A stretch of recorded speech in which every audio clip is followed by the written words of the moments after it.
Hey brothers and sisters, today I wanted to make a quick video to just give a little bit of encouragement today for those who are in the fire right now, those who are going through tests and trials in their walk, and just want to give you some motivation to keep moving.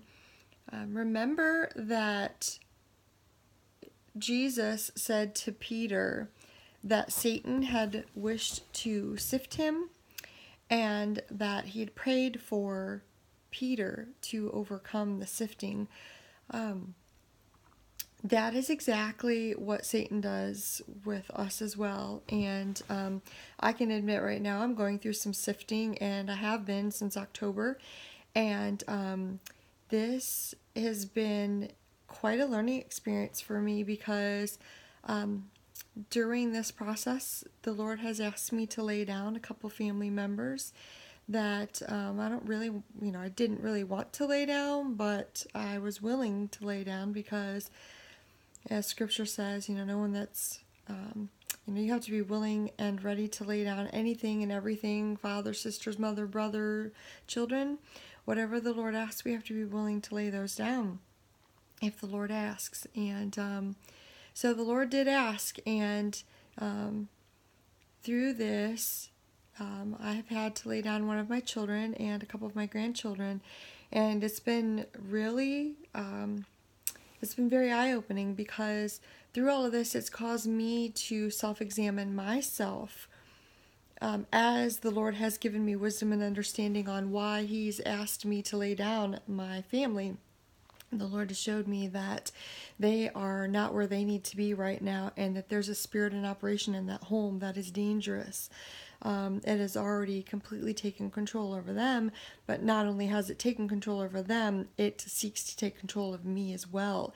And I've noticed this spirit since, well, it's been there.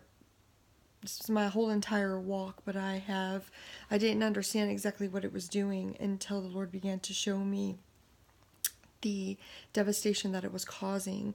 So when I finally started to pray to the Lord and ask Him to show me what was happening and why there was a change in the demeanor of that household and why it was progressively getting worse, that's when the Lord showed me exactly what was going on and told me, you said you were willing to lay things down, that this is something you have to lay down. You need to leave it with me until I go in. And the Lord basically told me this is His battle. This is nothing that I can fight, because they have exchanged the Lord for a false god. So I've been going through a lot of self-examination and looking at myself and determining the things that I need to change within myself, because the first thing that I had to do was forgive them very quickly, because there was a lot of slandering that was going on when all of this came to light. And there's a ring of people that we had associated with. This whole entire ring basically was told a bunch of lies. And the reason I say this, I haven't spoke to any of them, but all of a sudden, a group of people disappeared off of my Facebook. So I'm assuming that things were mentioned or said about me, and I don't know what could have been said, because, there's not, there wasn't anything that I did or said that would cause some type of uprise or upheaval. I wasn't talking about the brethren. I wasn't, doing anything like that. But the Lord has explained to me that the spirit that is behind this is trying to discredit me and discredit my ministry, and that's why it has targeted me this way. So I'm like, wow, not only do I have this trial and this test to go on that I need to overcome, but also it's persecution against me in my ministry. And my first initial response was to defend myself, defend my love for Jesus. And the Lord said, no, that's not how it works. The Lord will defend you. He will be the one to rise for you. You need to continue to examine yourself. And as you're being sifted, because what happens when wheat is sifted, it shakes. and everything that is not of him will fall off. And so that's when I'm looking into myself. And it took me a little while to stop looking at them and start looking at myself and saying, okay, Lord, this test is happening to me for a reason. What can I learn through all of this? What can I do to grow in you? And the Lord's showing me through scripture to self-examine, Lord. Everything is going to be sifted. Everything that can be shaken will be shaken. No stone will left unturned. I'm going to start with my house. I'm going to start with my children first. So go through the sifting. Allow me to break off of you those things that are not of me. Allow me to knock things off of you. Pride that's still left in there. Arrogance that's still left in there. Search your heart to make sure there's no unforgiveness in there. Search your heart to make sure that you are walking in my ways. Are you loving them? Do you love them? Do you pray for them even though they're persecuting you? They're talking about you. They're not showing you love. Can you still show them love? So these are the things that the Lord has been asking me. And it's really like, for the first time, this has been the first test that I can actually look at and say, like, wow, like, I'm ready to lay down the things that are of this world. I'm ready to walk worthy of my calling and try to try to reflect more who Jesus is. So that's taking a lot of self-examination, and I am learning more and more each day what I need to change, how the Lord wants me to proceed, how the Lord wants me to move forward. And the Lord's basically said, take your focus off of that. Like, don't focus on that. Put your focus on your job. Put your focus on your ministry. Move forward. There are so many others that need to see the love of Christ.